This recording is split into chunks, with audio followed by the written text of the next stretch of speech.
بسم الله الرحمن الرحيم الحمد لله الذي أنزل على عبده الكتاب ولم يجعل له عوجا قيما لينذر بأسا شديدا من لدنه ويبشر المؤمنين الذين يعملون الصالحات أن لهم أجرا حسنا ماكثين فيه أبدا وينذر الذين قالوا اتخذ الله ولدا ما لهم به من علم ولا لآبائهم كبرت كلمة تخرج من أفواههم إن يقولون إلا كذبا فلعلك باخع نفسك على آثارهم إن لم يؤمنوا بهذا الحديث أسفا إنا جعلنا ما على الأرض زينة لها لنبلوهم أيهم أحسن عملا وإنا لجاعلون ما عليها صعيدا جرزا أم حسبت أن أصحاب الكهف والرقيم كانوا من آياتنا عجبا إذ أوى الفتية إلى الكهف فقالوا ربنا آتنا من لدنك رحمة وهيئ لنا من أمرنا رشدا فضربنا على آذانهم في الكهف سنين عددا ثم بعثناهم لنعلم أي الحزبين أحصى لما لبثوا أمدا نحن نقص عليك نبأهم بالحق إنهم فتية آمنوا بربهم وزدناهم هدى وربطنا على قلوبهم إذ قاموا فقالوا ربنا رب السماوات والأرض لن ندعو من دونه إلها لقد قلنا إذا شططا هؤلاء قوم اتخذوا من دونه آلهة لولا يأتون عليهم بسلطان بين فمن أظلم ممن افترى على الله كذبا وإذ اعتزلتموهم وما يعبدون إلا الله فأووا إلى الكهف ينشر لكم ربكم من رحمته ويهيئ لكم من أمركم مرفقا وترى الشمس إذا طلعت تزاور عن كهفهم ذات اليمين وإذا غربت تقرضهم ذات الشمال وهم في فجوة منه ذلك من آيات الله من يهد الله فهو المهتد ومن يضلل فلن تجد له وليا مرشدا وتحسبهم أيقاظا وهم رقود ونقلبهم ذات اليمين وذات الشمال وكلبهم باسط ذراعيه بالوصيد لو اطلعت عليهم لوليت منهم فرارا ولملئت منهم رعبا وكذلك بعثناهم ليتساءلوا بينهم قال قائل منهم كم لبثتم قالوا لبثنا يوما أو بعض يوم قالوا ربكم أعلم بما لبثتم فابعثوا أحدكم بورقكم هذه إلى المدينة فلينظر أيها فليأتكم برزق منه وليتلطف ولا يشعرن بكم أحدا إنهم إن يظهروا عليكم يرجموكم أو يعيدوكم في ملتهم ولن تفلحوا إذن أبدا وكذلك أعثرنا عليهم ليعلموا أن وعد الله حق وأن الساعة لا ريب فيها إذ يتنازعون بينهم أمرهم فقالوا ابنوا عليهم بنيانا ربهم أعلم بهم قال الذين غلبوا على أمرهم لنتخذن عليهم مسجدا سيقولون ثلاثة رابعهم كلبهم ويقولون خمسة سادسهم كلبهم رجما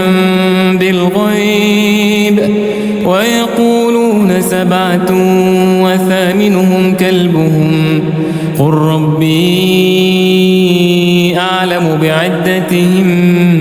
ما يعلمهم إلا قليل فلا تمار فيهم إلا مراء ظاهرا ولا تستفت فيهم منهم أحدا ولا تقولن لشيء إني فاعل ذلك غدا إلا أن يشاء الله واذكر ربك إذا نسيت وقل عسى أن يهديني ربي لأقرب من هذا رشدا ولبثوا في كهفهم 300 سنين وازدادوا 9 قل الله أعلم بما لبثوا له غيب السماوات والأرض أبصر به وأسمع ما لهم من دونه من ولي ولا يشرك في حكمه أحدا واتل ما أوحي إليك من كتاب ربك لا مبدل لكلماته ولن تجد من دونه ملتحدا واصبر نفسك مع الذين يدعون ربهم بالغداة والعشي يريدون وجهه ولا تعد عيناك عنهم تريد زينة الحياة الدنيا ولا تطع من أغفلنا قلبه عن ذكرنا واتبع هواه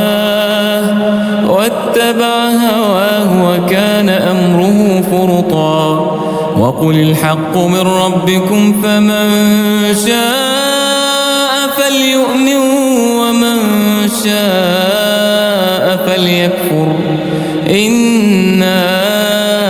أعتدنا للظالمين نارا أحاط بهم سرادقها وإن يستغيثوا يغاثوا بماء كالمهل يشوي الوجوه بئس الشراب وساءت مرتفقا إن الذين آمنوا وعملوا الصالحات إنا لا نضيع أجر من أحسن عملا أولئك لهم جنات عدن تجري من تحتهم الأنهار يحلون فيها من أساور من ذهب ويلبسون ثيابا خضرا من سندس واستبرق متكئين فيها على الأرائك نعم الثواب وحسنت مرتفقا واضرب لهم مثل الرجلين جعلنا لأحدهما جنتين من أعناب وحففناهما بنخل وجعلنا بينهما زرعا كلتا الجنتين جنتين آتت أكلها ولم تظلم منه شيئا وفجرنا خلالهما نهرا وكان له ثمر فقال لصاحبه وهو يحاوره أنا أكثر منك مالا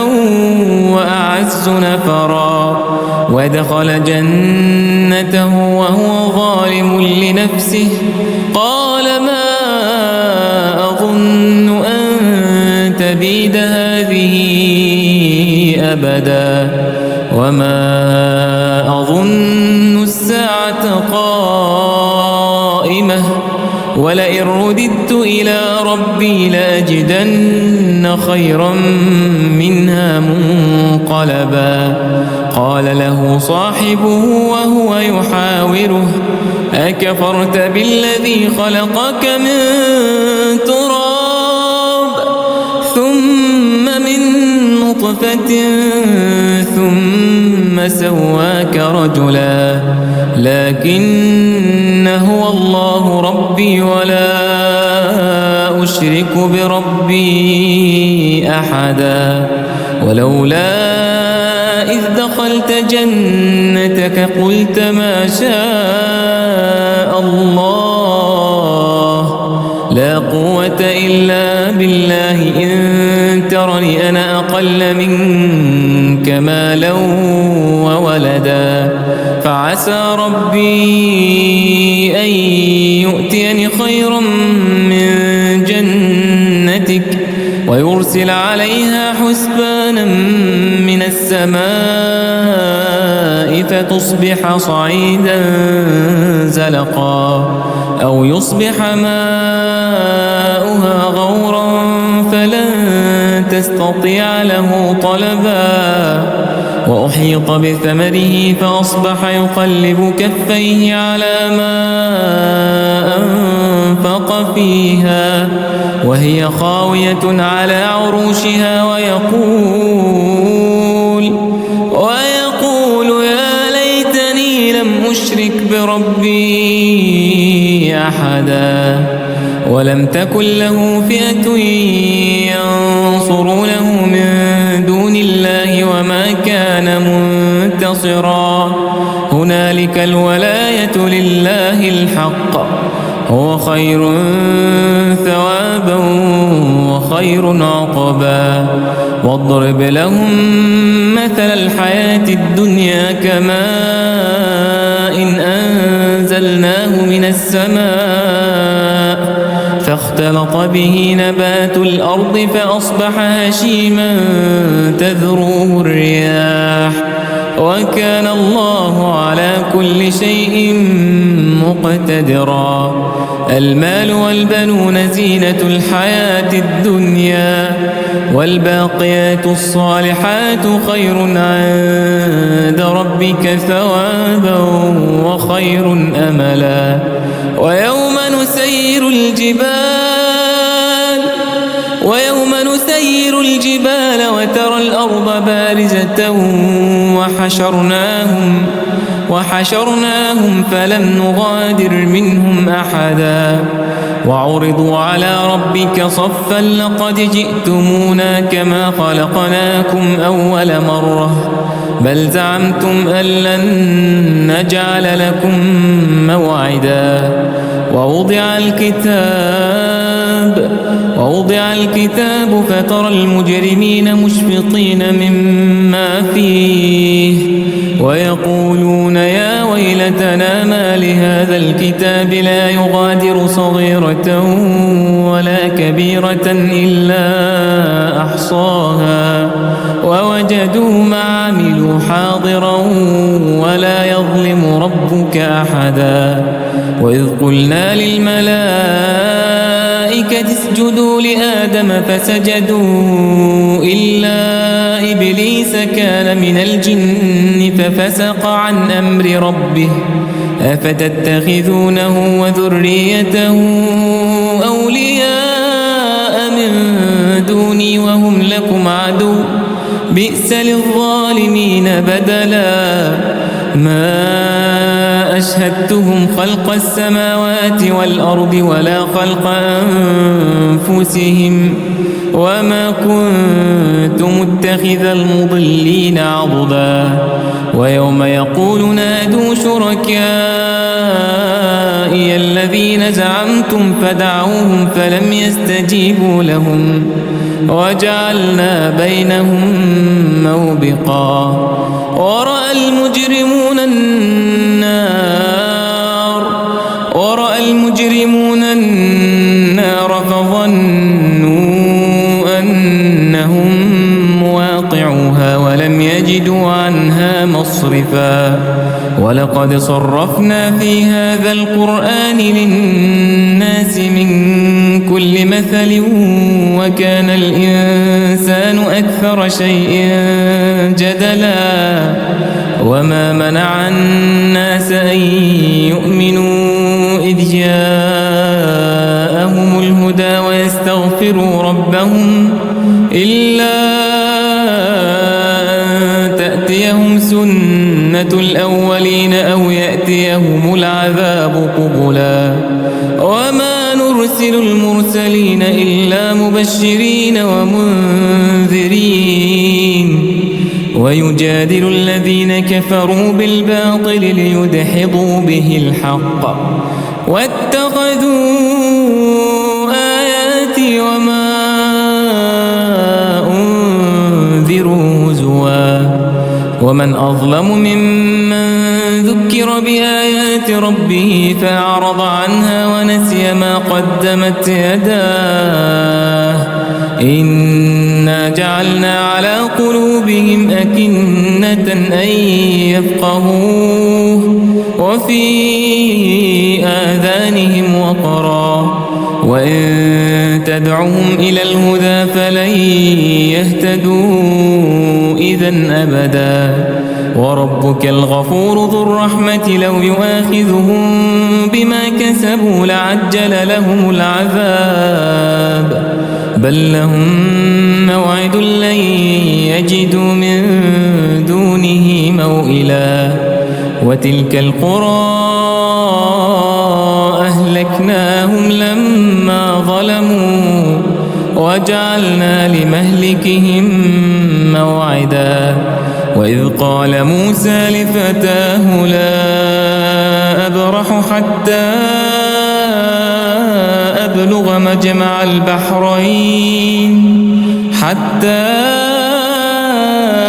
أبلغ مجمع البحرين أو أمضي حقبا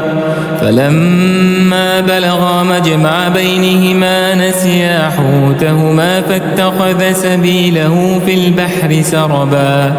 فلما جاوزا قال لفتاه آتنا غداءنا لقد لقينا من سفرنا هذا نصبا قال أرأيت إذ أوينا إلى الصخرة فإني نسيت الحوت وما أنسانيه إلا الشيطان أن أذكره واتخذ سبيله في البحر عجبا قال ذلك ما كنا نبغ فارتدا على آثارهما قصصا فوجدا عبدا من عبادنا آتيناه رحمة من عندنا وعلمناه من لدنا علما قال له موسى هل أتبعك على أن تعلمني مما علمت رشدا قال إنك لن تستطيع معي صبرا وكيف تصبر على ما لم تحط به خبرا قال ستجدني إن شاء الله صابرا ولا أعصي لك أمرا قال فإن اتبعتني فلا تسألني عن شيء حتى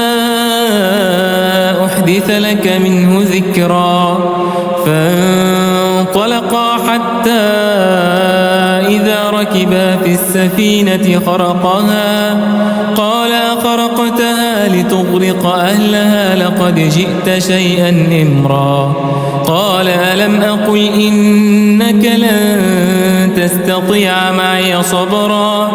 قال لا تؤاخذني بما نسيت ولا ترهقني من أمري عسرا فانطلقا حتى إذا لقيا غلاما فقتله قال أقتلت نفسا زكية بغير نفس لقد جئت شيئا نكرا قال ألم أقل لك إنك لن تستطيع معي صبرا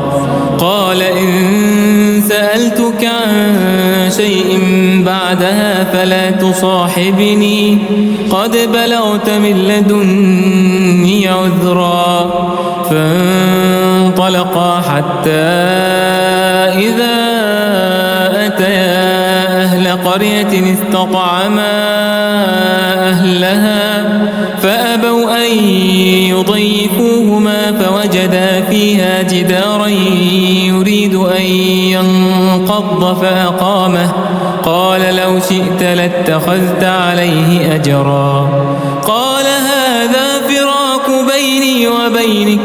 سأنبئك بتأويل ما لم تستطع عليه صبرا أما السفينة فكانت لمساكين يعملون في البحر فأردت أن أعيبها وكان وراءهم ملك يأخذ كل سفينة غصبا وأما الغلام فكان أبواه مؤمنين فخشينا أن يرهقهما طغيانا وكفرا فأردنا أن يبدلهما ربهما خيرا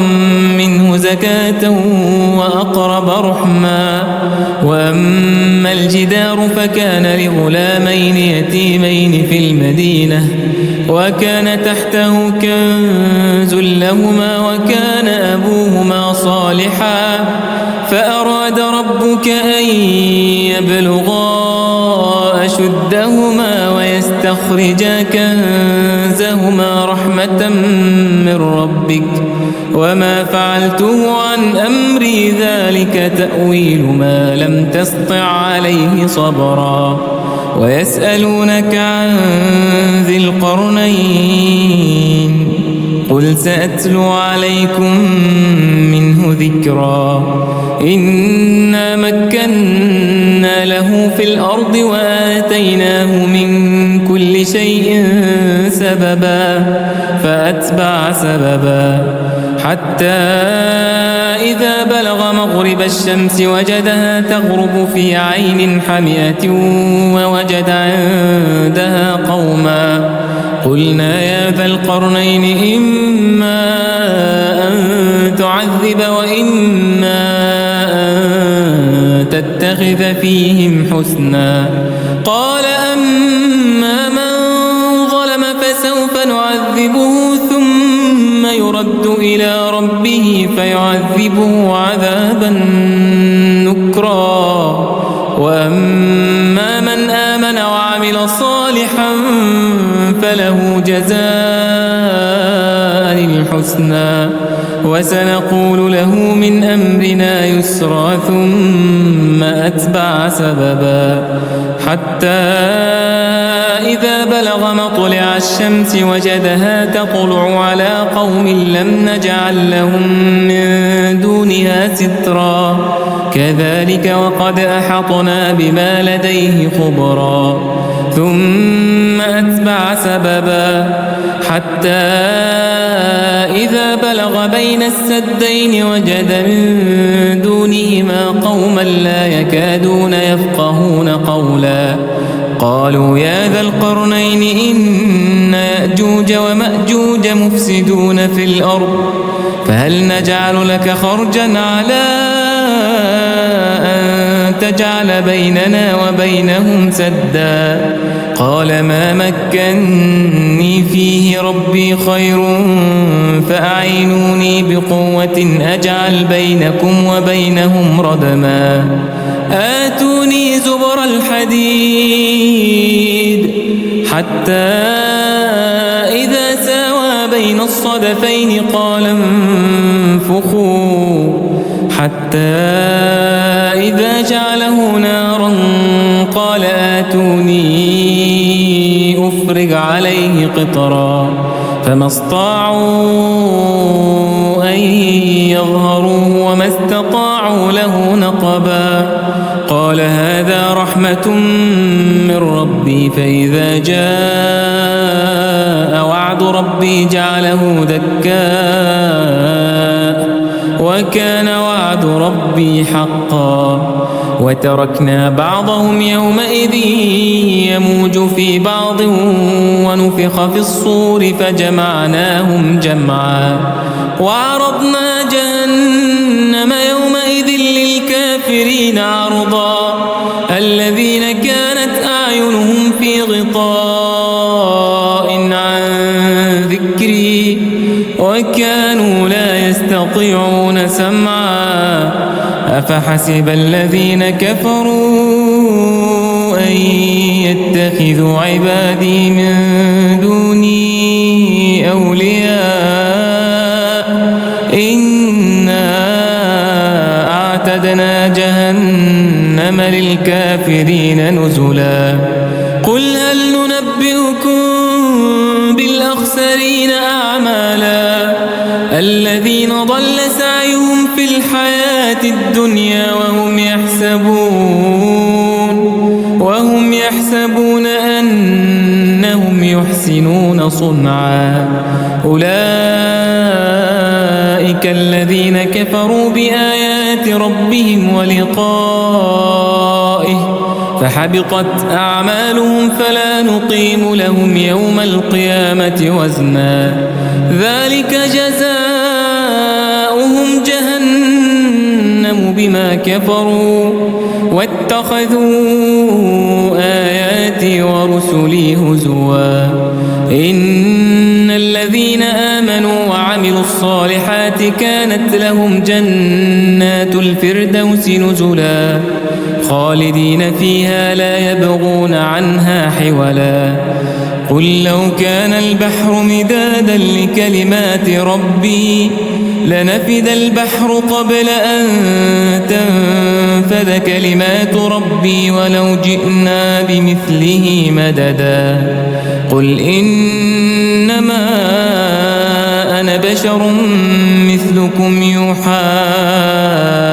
إلي أنما إلهكم إله واحد فمن كان يرجو لقاء